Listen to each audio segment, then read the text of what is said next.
Hello student, इस lecture में हम लोग अब नया टॉपिक शुरू करेंगे, लॉ ऑफ मोशन, गति के नियम। एक इम्पॉर्टेंट चैप्टर है जिसका यूज हर फिजिक्स के ब्रांच में होगा।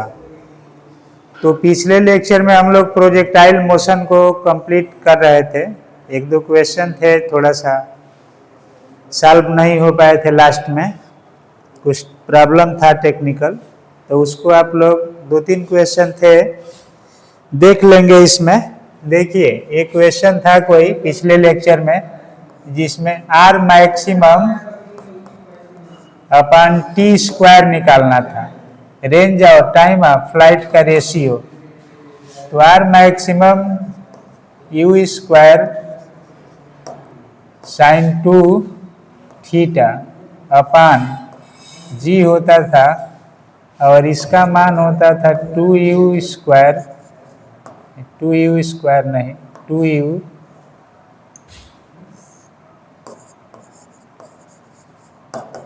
साइन थीटा अपान जी, इसका स्क्वायर करना था। तो इसका रेशियो किसके बराबर होगा? अब इसमें था क्वेश्चन कि आर मैक्सिमम होगा तो उस समय थीटा होना चाहिए 45 डिग्री। तो इस इक्वेशन को हम लोग रख देंगे यू स्क्वायर साइन 2 इंटू 45, और ये जी स्क्वायर है, ऊपर चला जाएगा तो जी बच जाएगा, एक जी कैंसिल हो जाएगा, यू कैंसिल हो जाएगा, यहाँ से स्क्वायर होगा, बचेगा 4 साइन स्क्वायर 45 डिग्री। तो ये यू कैंसिल हो गया था। अब बचा यहाँ से साइन 90 इंटू जी अपान 4 इंटू साइन 45 डिग्री का मान 1/√2 होता है, तो स्क्वायर है तो हो जाएगा 2। इस 2 से 2 कटा देंगे तो बच जाएगा, ऊपर हो गया जी अपान 2, जी अपान 2। तो जी का मान होता है 9.8/2, तो ये हो गया 98/20 या 49/10। तो एक ऑप्शन था ऐसा इस क्वेश्चन में, आप लोग पीछे वाले लेक्चर में देखेंगे तो उसमें 49/20 ये वाला ऑप्शन उसका करेक्ट हो जाएगा। इसी तरह से क्वेश्चन था कि कोई कार जा रही है, उसमें एक बाल को अपवर्ड फेंका गया, तो बाल जो फेंक रहा है कार में बैठकर उसके हाथ में आएगी कि बाहर चली जाएगी, प्रोजेक्टाइल पाथ कैसा होगा? तो उसमें लास्ट क्वेश्चन था ये। तो देखिए, जैसे कार जा रही है तो इसके साथ जो बैठा है वो भी मोशन में है, बाल को थ्रो कर दिया तो बाल प्रोजेक्टाइल मोशन में गिरने की कोशिश करेगी, तो ये भी आगे बढ़ रहा है तो उसके हाथ में ही आ जाएगी, बाहर नहीं जाएगी, इधर उधर नहीं जाएगी, उस थ्रोअर के हैंड में ही बाल सीधे आ करके गिर जाती है, क्योंकि जी के अधीन ही मोशन होता है। तो उसमें ऑप्शन था कि उसके हैंड में ही एग्जैक्टली आ करके गिरेगी। एक ये क्वेश्चन था। एक था कि x का वैल्यू ऐसे दिया गया था, अल्फा टी क्यूब और y equal to beta t cube. तो पूछा गया था कि इसका किसी समय पर वेलोसिटी क्या होगा। एक क्वेश्चन ये था, एक ऐसा था, और एक ये क्वेश्चन था जो छूट गया था। तो इसको आप लोग उस लेक्चर में देख लेंगे, रिपीट कर लेंगे यहाँ से। अब देखिए, इसका सलूशन था कि ये dx/dt निकाल देंगे तो ये हो जाएगा 3 अल्फा टी स्क्वायर, और इसको हम लोग क्या कहेंगे, vx, और vy निकाल देंगे तो dy बाई डी टी यानी 3 बीटा टी स्क्वायर इतना होगा।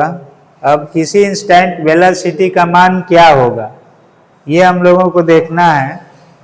तो देखिए ये क्वेश्चन आप लोग सॉल्व करेंगे, इसको भी सॉल्व कर लेंगे। देखिए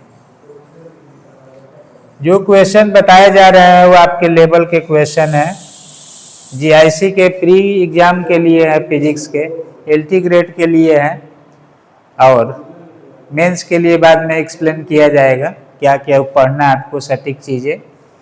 तो इसको आप सॉल्व करेंगे तो किसी पॉइंट पर मान लीजिए एक वेलोसिटी वी वाई हो गया और एक वेलोसिटी वी एक्स हो गया, दोनों का रिजल्टेंट वेलोसिटी v का फार्मूला होता है v x square plus v y का स्क्वायर। तो वी एक्स की वैल्यू है यहाँ पर 3 alpha T square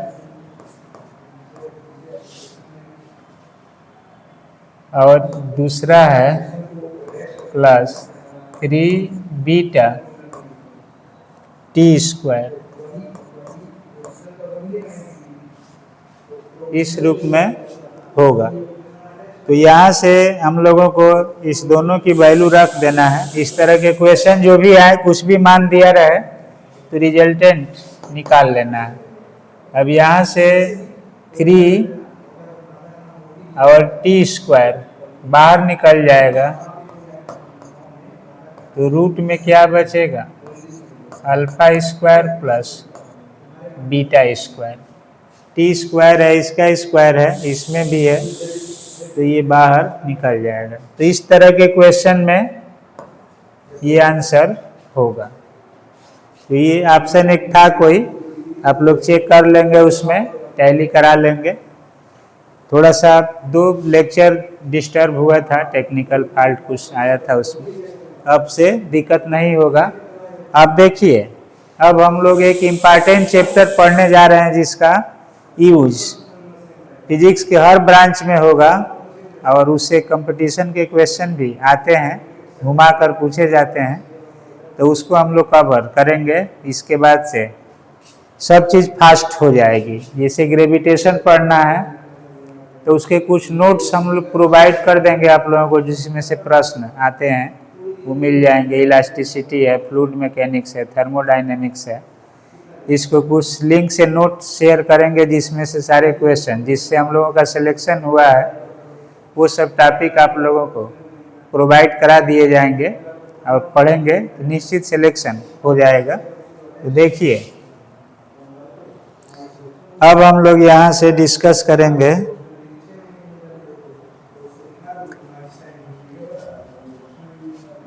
laws of motion, गति के नियम।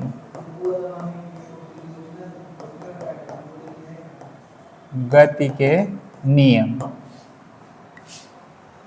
अब इसमें टेक्निकल चीजें हैं, हिंदी इंग्लिश का आप लोग प्रॉब्लम ना समझें, जो भी चीजें हैं कंसेप्ट समझे कि किसमें क्या कहा जा रहा है, पेपर दोनों में रहता है। मीनिंग समझे रहेंगे तो सॉल्व कर लेंगे। अब देखिए जैसे सबसे पहले मैटर है, इस मैटर से मास कुछ ले लेते हैं, तो इस मास से ऑब्जेक्ट मान लीजिए बन गया कोई, तो ये ऑब्जेक्ट होगा और इस ऑब्जेक्ट पर फोर्स लगा देंगे, फोर्स लगा देंगे। तो इस फोर्स से बॉडी में स्टेट चेंज होगा या कह सकते हैं पोजीशन चेंज होगा और इस पोजीशन चेंज से आपके सामने 2-3 चीजें क्रिएट होगी। देखिए पहला होगा फोर्स क्या है, तो फोर्स आप लोग पढ़ते आए हैं, ये बॉडी पर फोर्स लगेगा तो ये ट्राई करेगा बॉडी के स्टेट को चेंज करना, पोजीशन को चेंज करना। तो जब पोजीशन चेंज करेगा तो ये बॉडी इधर जाएगी, कुछ देर बाद यहाँ पर पहुँच जाएगी। तो पहला इसमें नोमेनक्लेचर आता है डिस्प्लेसमेंट, दूसरा है वेलोसिटी और तीसरा है एक्सेलरेशन। ये नाम फिजिक्स के हर ब्रांच में मिलता है ये नोमेनक्लेचर। अब देखिए दूसरा है कि इसे मिलता है मोमेंटम,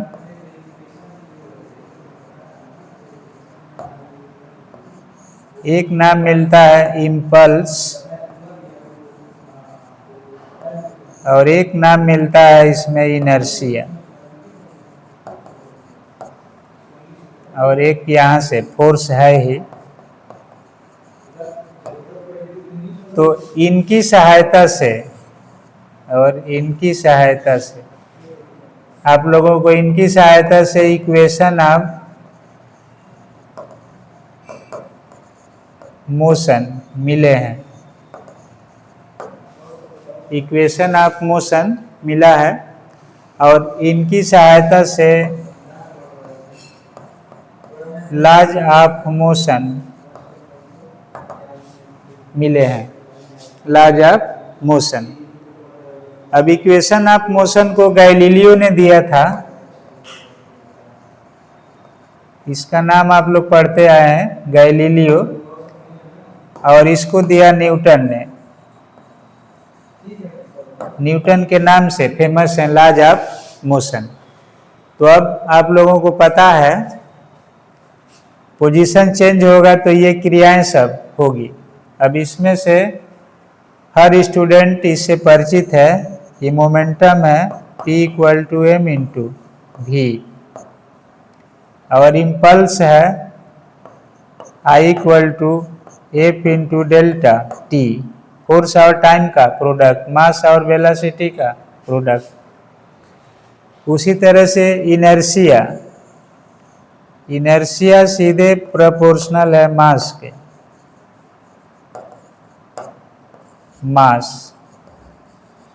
मास बढ़ेगा तो इनर्शिया भी बढ़ेगी। और फोर्स का फार्मूला ये आप लोग पढ़ते आए हैं, फोर्स का जो फार्मूला होता है F, ये असली फार्मूला है dP/dt, इसका अगली पीढ़ी है m × a। तो ये सब चीज़ें आप लोग पढ़े हैं। अब देखिए लॉज ऑफ मोशन, जैसे लॉ ऑफ इनर्शिया है तो उससे दो नोमेनक्लेचर निकलते हैं, inertial frame of reference, non inertial frame of reference. जो रिलेटिविटी में भी यूज होगा, क्लासिकल मैकेनिक्स में भी यूज होता है, और न्यूटोनियन मैकेनिक्स में भी यूज होगा, फ्रेम ऑफ रेफरेंसेस। तो फ्रेम ऑफ रेफरेंसेस से आप किसी भी चीज़ को एग्जैक्टली डिफाइन करते हैं। जैसे फ्रेम ऑफ रेफरेंस की ज़रूरत क्यों पड़ी, तो Newton's first law of motion हर जगह सही नहीं पाया गया, कहीं कहीं इसमें फॉल्ट आ गया। तो उस फॉल्ट को दूर करने के लिए ये कहा गया कि फ्रेम ऑफ रेफरेंस यानी कोऑर्डिनेट सिस्टम दो प्रकार के होंगे, एक इनर्शियल और एक नॉन इनर्शियल। और इसी से स्पेशल थियरी ऑफ रिलेटिविटी भी बनाई गई, इनर्शियल फ्रेम के लिए और नॉन इनर्शियल फ्रेम के लिए। तो इस चैप्टर से आप लोगों को कई बाउंड्री मिलेगी, और कंपटीशन के क्वेश्चन भी जो आते हैं वो भी मिलेंगे। तो इस फोर्स के कंसेप्ट से हम लोगों को क्या मिला, मैटर से ऑब्जेक्ट बना, ऑब्जेक्ट पर ही फोर्स लगेगा, और फोर्स का प्रभाव जो होगा ये सब चीज़ें क्रिएट होगी। तो फोर्स के प्रभाव से ये नोमेनक्लेचर जनरेट हुआ, जिसे इक्वेशन ऑफ मोशन बना 3 इक्वेशन ऑफ मोशन। और वो 3 इक्वेशन ऑफ मोशन था u + at, s = ut + ½at² और v² = u² + 2as। उसी तरह से लॉज ऑफ मोशन है, लॉ ऑफ इनर्शिया, इसमें आप लोग पढ़ते हैं law of inertia first law है, दूसरा है law of force second law है, और law of action and reaction, action and reaction.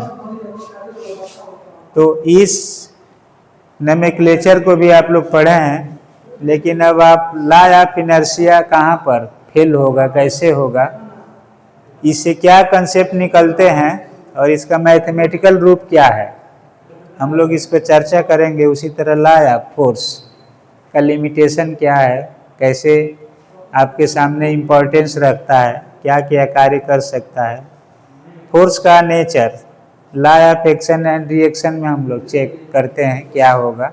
तो आप लोगों के सामने ये कई बार टॉपिक आए हुए हैं, पढ़े भी हैं, अब एक बार रिवाइज भी करेंगे और इसमें से फंडामेंटल चीज़ को निकालेंगे तो कुछ यूनिक चीज़ें निकल करके आएगी। तो देखिए हम लोगों का यहाँ पर टारगेट है फोर्स का इफेक्ट, क्या क्या होगा, फोर्स क्या क्या कर सकता है। तो उसी के लिए लॉज ऑफ मोशन बनाए गए हैं, law of inertia, law of force, law of action and reaction. तो इसको हम लोग एक्सप्लेन करेंगे। अब पहला है लॉ ऑफ इनर्शिया। तो देखिए इसके थीम को समझना है, पढ़े हैं, अगर कोई बॉडी है, ये इसमें मास है, मैटर से बना है, डिफिनिट अमाउंट का है, तो इससे हम लोगों को तीन चीज़ें मिलेगी।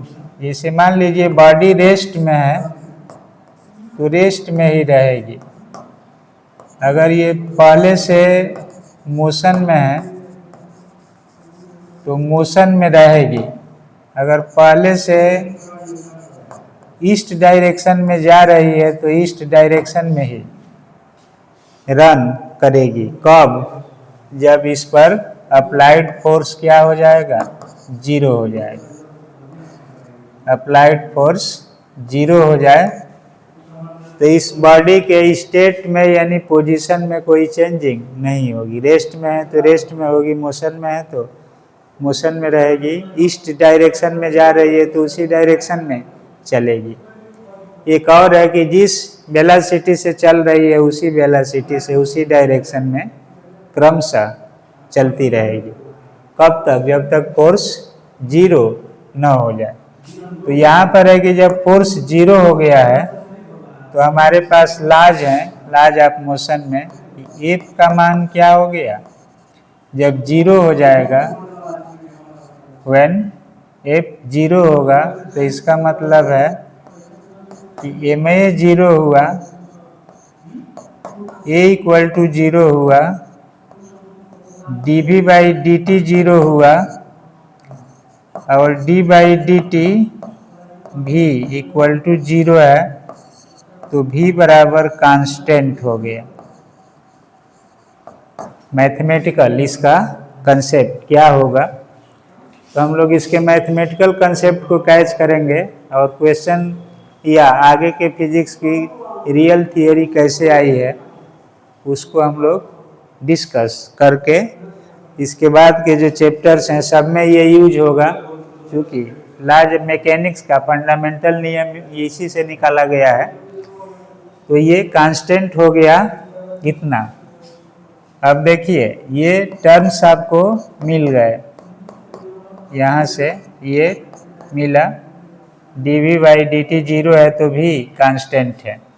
अब भी कांस्टेंट है तो इसमें तीन चीज कांस्टेंट है, ये एक वेक्टर इक्वल टू कांस्टेंट है।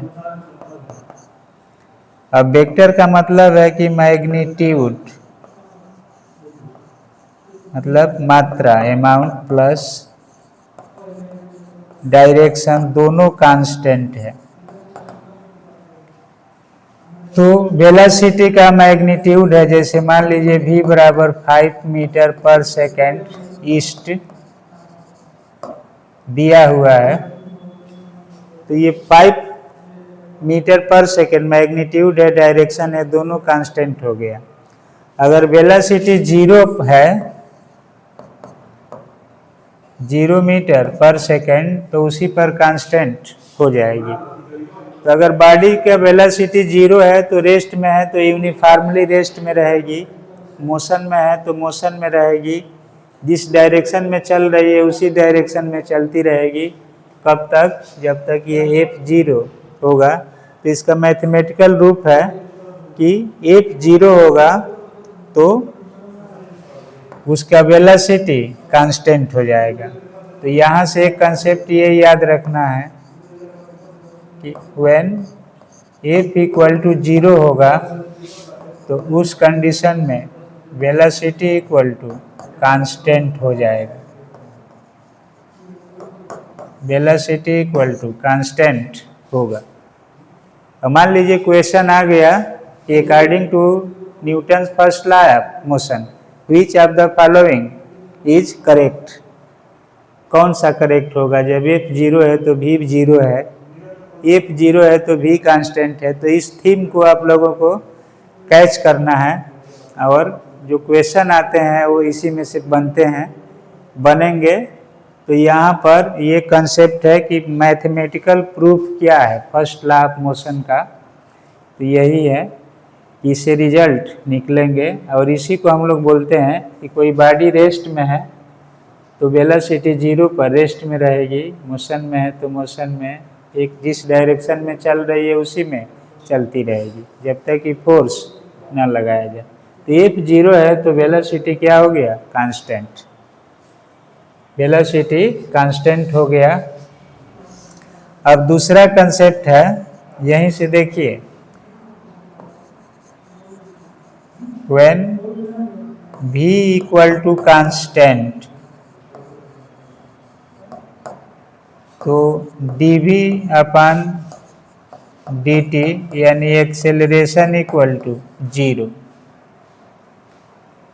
एक्सेलरेशन इक्वल टू 0 हो गया। तो यहाँ से क्वेश्चन बनता है कि एक्सेलरेशन 0 हो गया तो वेलोसिटी का मान क्या हो सकता है? 0 हो सकता है, कांस्टेंट रह सकता है, वेरी कर सकता है। तो ये सब टर्म्स निकलते हैं। तो देखिए ये 0 हो गया, इसका मतलब है कि फर्स्ट लॉ ऑफ मोशन जो जहाँ भी होल्ड करेगा वो सिस्टम अनएक्सेलरेटेड होगा, अनएक्सेलरेटेड फ्रेम होगा, जिसका एक्सेलरेशन क्या है? 0 है। तो यहाँ से निष्कर्ष निकला कि when F equal to 0, A equal to भी 0 हो गया, देन वेलोसिटी इक्वल टू क्या हो गया? कांस्टेंट। अब इनर्शियल फ्रेम ऑफ रिफरेंस है तो हम लोगों को इस पर सोचना है कि what you say about momentum. Momentum के बारे में क्या सोचेंगे? मिक्स करके आपको बताया गया अभी पहले कि फोर्स से मोमेंटम, इम्पल्स, इनर्शिया, मास, फोर्स आपस में रिलेट है। तो यहाँ से आ गया कि इनर्शियल बॉडी है तो उसका मास जो m है, मास m, ये कांस्टेंट रहता है। तो इस कांस्टेंट मोशन के कारण जो P होगा उसका फार्मूला है m इंटू V। तो जब m कांस्टेंट है और V भी कांस्टेंट है तो P का भी नेचर क्या हो जाएगा? कांस्टेंट हो जाएगा। तो मोमेंटम, वेलोसिटी, एक्सेलरेशन और फोर्स कैसे एक दूसरे से जुड़ेंगे, तो ये सब प्रॉपर्टी फर्स्ट लॉ से आप लोग चेक करेंगे तो कुछ कंक्लूजन मिलेंगे। इस कंक्लूजन से आप लोगों को रिजल्ट निकालना है। अब देखिए first law, second law, third law को मिक्स करके ये सब कॉम्बिनेशन सीख लेते हैं तो कोई प्रश्न आपका रियली सही होगा, क्योंकि कन्फ्यूजन बहुत होता है कि P 0 होगा तो V का मान क्या होगा, A का मान क्या होगा, F क्या होगा, ऐसे सब। तो लॉ ऑफ इनर्शिया से रिलेटेड ये सब चीज़ें थी। अब देखिए इसको हम लोग दूसरे कंसेप्ट से जोड़ते हैं कि जैसे मान लीजिए कि कोई बॉडी है, ये गाड़ी ही है, ऐसे चल रही है, ऐसे ये रेस्ट में है, तो इनर्शियल फ्रेम है ये, तो इसका वेलोसिटी क्या हो गया, कांस्टेंट हो गया। अगर मान लीजिए इस पर कोई ऑब्जेक्ट रख दिया गया और इस गाड़ी का ब्रेक ले लिया गया, इस गाड़ी का ब्रेक ले लिया गया, तो अब ये गाड़ी तो रुक जाएगी, फोर्स लगाया गया तो भी कांस्टेंट जो था वो भी चेंज हो गया, अगर चल रहा था तो रेस्ट में हो जाएगी।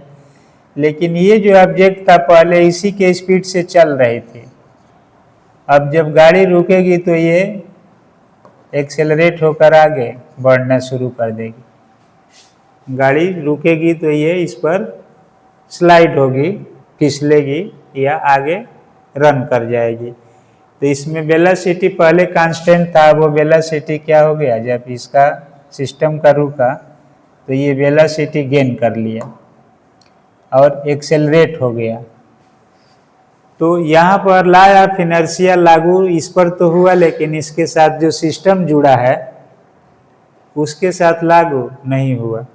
अब मान लीजिए कि इस गाड़ी का जो छत है, इस बॉडी के लिए एक कोऑर्डिनेट है, फ्रेम ऑफ रेफरेंस है, और उस फ्रेम ऑफ रेफरेंस में ये बॉडी पहले कांस्टेंट वेलोसिटी से चल रही थी, तब तो इनर्शियल था फ्रेम, और जैसे ही ये गाड़ी रुक गई, ब्रेक लिया गया, तो ये आगे की ओर अपने आप बिना किसी फोर्स के चलना शुरू कर देगा। तो जब फोर्स इस पर नहीं लगा और ये चलने लगा, यानी एक्सेलरेशन आ गया इसमें, तो ये नॉन इनर्शियल फ्रेम, अब वही छत इसके लिए नॉन इनर्शियल बन गई और पहले क्या थी, इनर्शियल।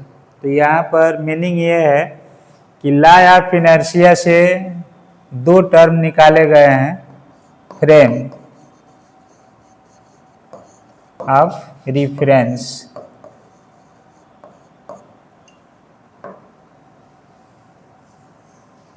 ये सब आप लोग नोट करके एक जगह पढ़ सकते हैं। फ्रेम ऑफ रेफरेंस का मतलब होता है निर्देश तंत्र, निर्देश तंत्र, और निर्देश तंत्र से बना है निर्देशांक, और इस निर्देशांक को कहा जाता है कोऑर्डिनेट। निर्देशांक मतलब कोऑर्डिनेट,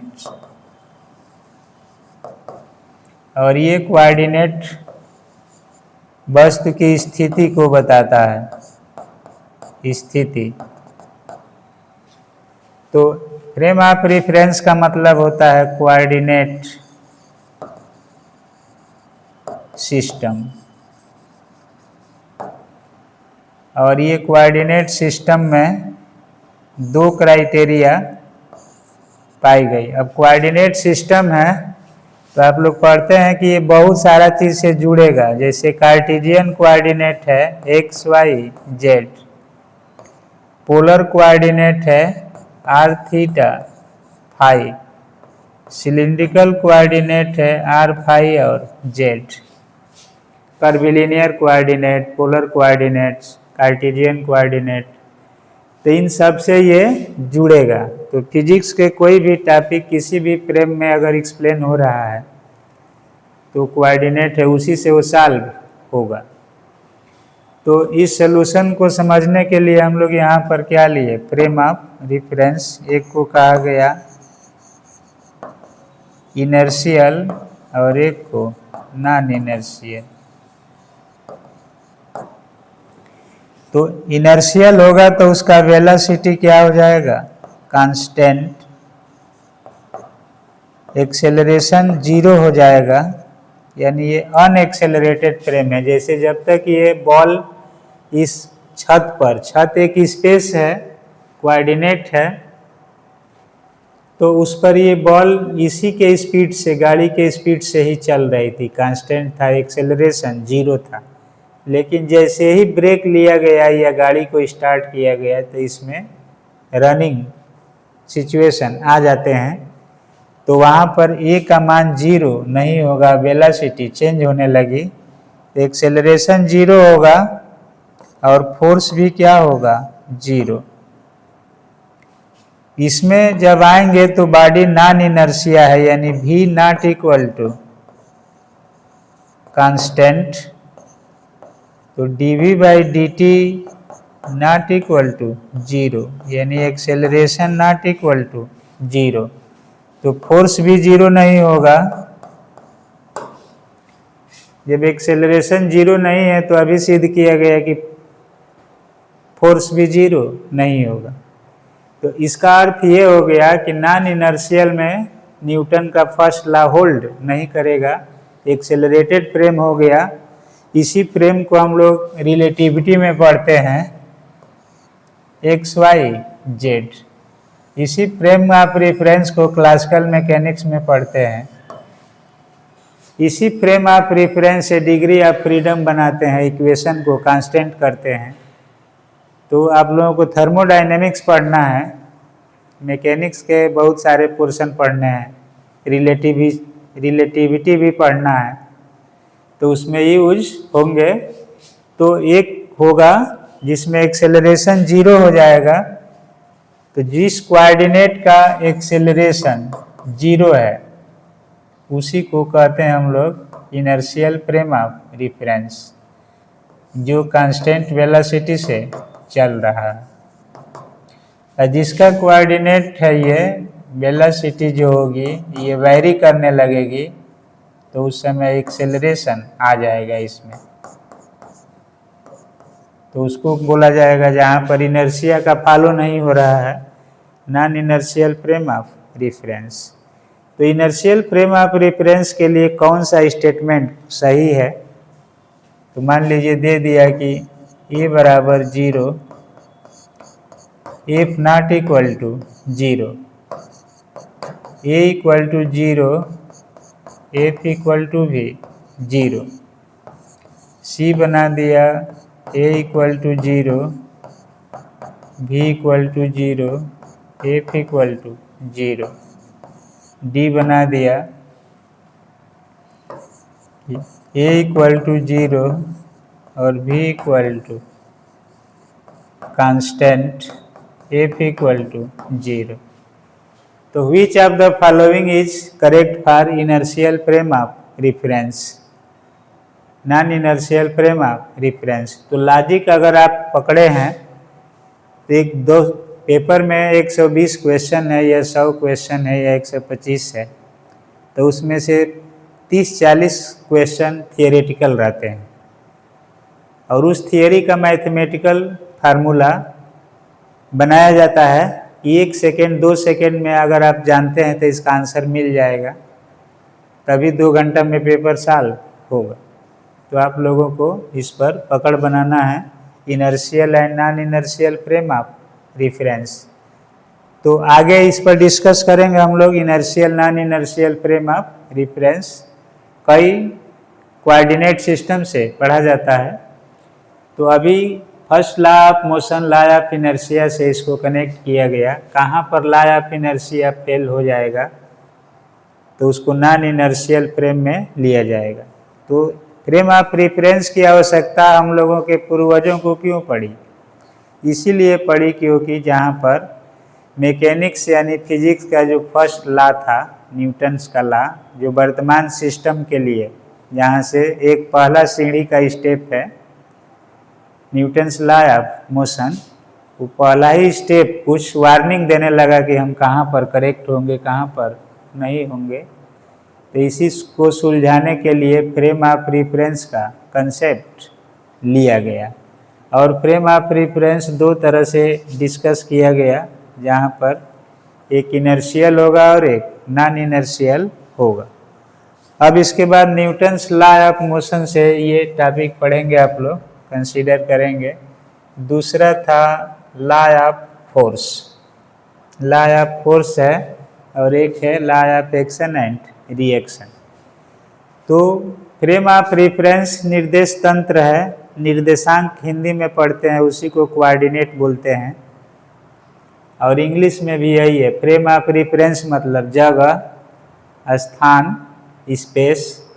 कोऑर्डिनेट सिस्टम भी वही होता है, एक्स वाई जेड कहाँ है लोकेशन बॉडी का, इनर्शियल और नॉन इनर्शियल। तो इनर्शियल का मतलब है जहाँ तक Newton first law of motion सही पाया जाए उस जगह या स्थान को कहा जाएगा inertial frame of reference.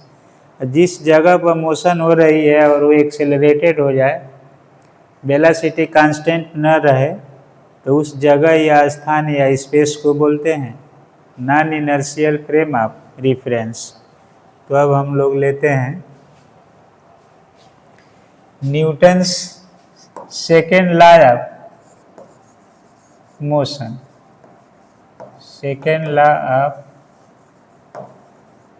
Motion है जैसे, तो इसका स्टेटमेंट है कि फोर्स का मान हमेशा संवेग परिवर्तन की दर के बराबर या समानुपाती होगा। तो संवेग परिवर्तन की दर का मान फोर्स के इक्वल होगा। अब इसमें P है, तो P का मान होता है m इंटू V। अब m हो गया और dV by dt plus V हो गया dm by dt, first into second का डिफ्रेंशिएशन पर। अब यहाँ से ये टर्म प्लस है, तो इसमें मास क्या होता है, कांस्टेंट है, तो टाइम के साथ उसका वेरिएशन नहीं हो रहा है, तो जीरो हो जाएगा। तो ये मान बच जाएगा m dv बाई dt। अब वेग परिवर्तन की दर को एक्सेलरेशन कहते हैं, rate of change of velocity is called acceleration. तो F बराबर ma आ गया, यानी F बराबर dp है और dt है, इससे F बराबर ये टर्म निकाला गया, प्रूफ किया गया है। फंडामेंटल लॉ ऑफ मोशन है, फोर्स है, तो ये सब टर्म आप लोग पढ़ते आए हैं। अब देखिए यहाँ से F बराबर ma है, तो ये मास जो होता है, इस मास को कहा जाता है इनर्शियल मास। मास स्थिर रहेगा, इसमें मास में कोई चेंजिंग नहीं होगा। जब मास में चेंजिंग हो जाएगा तो ये बराबर ma नहीं होगा, इसके साथ और भी चीज़ जुड़ जाएगा। तो एक और कंसेप्ट बनता है कि इनर्शियल मास और नॉन इनर्शियल मास में क्या डिफरेंसेज होगा, और रिलेटिविस्टिक मास। तो नॉन इनर्शियल मास जो होगा रिलेटिविस्टिक मास हो जाता है।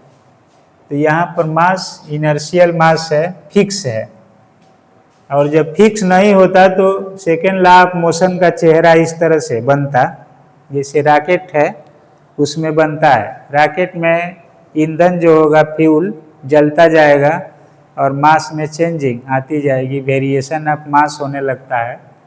तो उसके लिए अब ये टर्म जीरो नहीं होगा, उसके लिए सॉल्व होता है। तो इनर्शियल मास है, और इस मास से ही हम लोगों के पास dm बाई dt क्या हुआ है, जीरो हो गया। तो इनर्शियल मास के लिए लागू होगा, और यही मास अगर इनर्शियल नहीं होगा, इनर्शियल का मतलब है कि ये क्या रहेगा, कांस्टेंट। अगर ये नॉन इनर्शियल हो जाए तो ये वैरी करने लगेगा, वेरिएबल हो जाएगा। और जब ये वेरिएबल हो जाएगा तो उस समय मास के लिए फार्मूला पढ़ते थे आप लोग, इसमें भी चेंजिंग हो जाएगी। तो इसको बोलते हैं नॉन इनर्शियल मास या रिलेटिविस्टिक मास। तो यहाँ पर हम लोगों का ये नहीं है कि न्यूटन्स लॉ ऑफ मोशन है तो हम लोग इसको बहुत पढ़े हैं, क्या पढ़ना है, ये कभी मन में नहीं रखना है। पढ़ना है डीपली, उसको ब्रॉड करके पढ़ना है और उसको आगे के लिए एक सीढ़ी के रूप में यूज करना है कि क्या डिफरेंसेस आएंगे। अब आपके एग्जाम में इस पर भी क्वेश्चन बनेंगे, इनर्शियल मास क्या होगा, ग्रेविटेशनल मास क्या होगा, रिलेटिविस्टिक मास क्या होगा। तो ये सब टर्म्स आते हैं। F इक्वल टू ma से मास जो होगा, यहाँ पर इनर्शियल है, अगर m वैरी करने लगेगा तो ये फार्मूला सही ना होकर के ये सही होगा। और रिलेटिविस्टिक मास, इसके लिए हम लोगों को यूज करना पड़ेगा। तो Newton second law of motion कैसे निकला, तो इसमें है कि दो चीज़ें यहाँ से हम लोगों को और सीखना है। देखिए, जैसे न्यूटन का फर्स्ट लॉ है और सेकेंड लॉ है। तो फर्स्ट लॉ बताता है कि फोर्स जो है नहीं है तो बॉडी के सिचुएशन में चेंजिंग नहीं आएगा, पोजीशन में चेंजिंग नहीं आएगा। फोर्स जाना जाता है कि force is a factor which try to change the state of body. तो फोर्स एक कारक है जो वस्तु की स्थिति परिवर्तन करने के लिए उत्तरदायी है। तो इसमें फोर्स जीरो हो गया फर्स्ट लॉ में, तो बॉडी के स्टेट में चेंजिंग नहीं होगा। ये लॉ है, अक्सर एक क्वेश्चन आता है कि force is defined by Newton second law, Newton first law, Newton third law या नन ऑफ दीज। तो यहाँ पर है कि फर्स्ट लॉ ऑफ मोशन यानी law of inertia, law of inertia यही डिफाइन करता है फोर्स को, डिफाइन द फोर्स। और सेकेंड लॉ ऑफ मोशन बताता है, लॉ ऑफ फोर्स ये बताता है amount of force, amount of force, force की वैल्यू क्या होगी। फोर्स को ये डिफाइन नहीं करता है। तो अक्सर कंफ्यूजन होता है कि सेकेंड लॉ ऑफ मोशन से ही फोर्स निकला है, तो फोर्स को वही डिफाइन किया होगा। तो यहाँ पर कंफ्यूजन को दूर करना है कि first law of motion force के डिफिनीशन को निकालता है, बताता है, और second law of motion amount of force को बताता है, और थर्ड लॉ ये भी आप लोगों को इसके साथ सोचना है। थर्ड लॉ बताता है nature of force, nature of force, force का स्वभाव कैसा है। तो एक प्रश्न इससे भी बनते हैं, सब कंसेप्चुअल चीज़ें पूछी जाती है। नेचर ऑफ फोर्स, फोर्स का स्वभाव रहन सहन कैसा है। तो थर्ड लॉ ऑफ मोशन से ही मिलता है कि force is always paired, force हमेशा युग्म में रहता है, पेयर में रहता है, अकेले फोर्स का कोई एग्जिस्टेंस नहीं है। तो फोर्स का नेचर क्या है, स्वभाव कैसा है, तो फोर्स हमेशा पेयर में रहता है। Every action has equal and opposite reaction. Equal and opposite का मतलब है कि दो चीज़ें हैं वहाँ पर, एक्शन भी है रिएक्शन भी, दो फोर्स है एवरी। जैसे आप जमीन को दबा रहे हैं, जमीन उठा रही है आपको, तभी आपका एग्जिस्टेंस कायम है। तो फोर्स ऑलवेज पेयर्ड है। तो ये third law of motion force के बारे में क्या बताता है, तो बताता है उसका स्वभाव, नेचर कैसा है, टेंडेंसी क्या है। सेकेंड लॉ ऑफ फोर्स क्या बताएगा, अमाउंट ऑफ फोर्स कितना है, कितना फोर्स प्रबल है, दुर्बल है, मतलब स्ट्रांग है या वीक है। फर्स्ट लॉ ऑफ मोशन सीधे बताता है डिफिनीशन ऑफ फोर्स, क्योंकि फोर्स ही डिफाइन करता है कि बॉडी रेस्ट से मोशन में हो जाए, मोशन से रेस्ट में हो जाए, ईस्ट से वेस्ट में हो जाए, या डायरेक्शन बदल दे मतलब स्थिति को परिवर्तन कर दे। तो इस सेकेंड लॉ थर्ड लॉ को मिक्स करके आप लोगों को एक साथ सोचना है कि इससे क्या रिजल्ट मिलेगा। और न्यूटन्स लॉ ऑफ मोशन में जो भी मास होता है वो इनर्शियल मास कहा जाता है, मास में कोई चेंजिंग नहीं लेना है। यहीं पर न्यूटन के थियरी को आइंस्टीन ने डीमेरिट किया था, तो ये रिलेटिविस्टिक में हम लोग पढ़ेंगे, उस टर्म आएंगे। तो ये चीज़ भी आप लोगों को 3 इम्पॉर्टेंट कंसेप्ट है न्यूटन्स लॉ ऑफ मोशन में, फोर्स के बारे में किसमें क्या कहा गया है, तो इसको भी आप लोग काउंट कर लेंगे। अब देखिए Newton second law of motion है, जैसे F बराबर dp/dt, तो F dt बराबर लिख देंगे dp। मान लीजिए वेक्टर फार्मूले ले ऐसे, तो ये फोर्स इनटू टाइम को इम्पल्स कहते हैं, और ये चेंज इन मोमेंटम है, चेंज इन मोमेंटम। तो इम्पल्स हमेशा चेंज इन मोमेंटम के बराबर होता है। चेंज इन मोमेंटम जहाँ भी होगा वहीं इम्पल्स क्रिएट होगा। अगर मोमेंटम कांस्टेंट हो जाए तो what is the value of impulse? Momentum constant हो जाए तो इम्पल्स 0 हो जाएगा। तो ये प्रश्न ऐसे बनेंगे कि इम्पल्स जो होगा अगर p कांस्टेंट हो जाए तो उस कंडीशन में मोमेंटम क्या हो जाएगा? dp है 0 हो जाएगा, इम्पल्स 0 हो जाएगा। तो ये सब कंसेप्ट आप लोगों को लेना है। इसको मैकेनिक्स में इम्पल्स मोमेंटम थ्योरम भी कहा जाता है।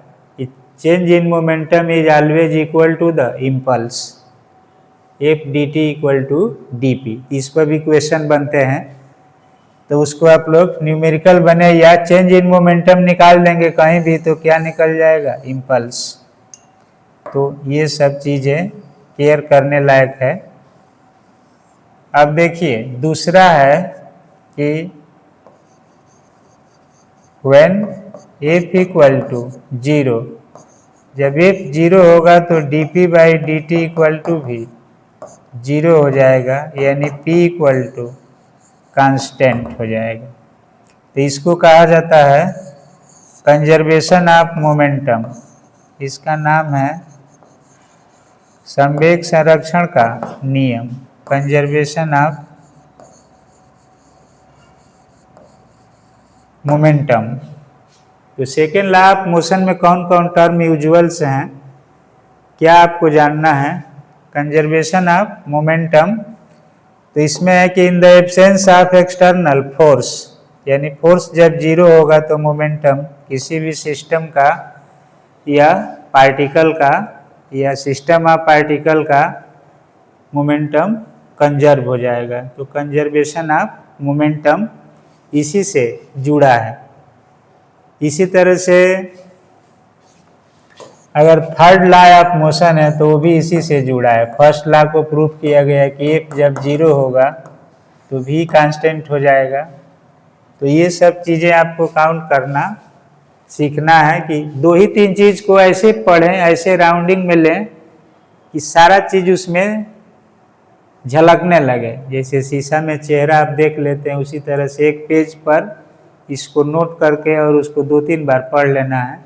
सारा जो कंसेप्ट है सभी लॉज का वो आपके सामने उभर कर कभी भी आ जाएगा। जैसे ही क्वेश्चन इसे जुड़ा हुआ मिलेगा तो तुरंत क्लियर कट कंसेप्ट होगा। अब कुछ चीज़ें कंसेप्ट के आधार पर ही पूछी जाती है, तो आपका सिलेक्शन तभी होगा जब आप उस चीज़ को डीपली समझ रहे हैं।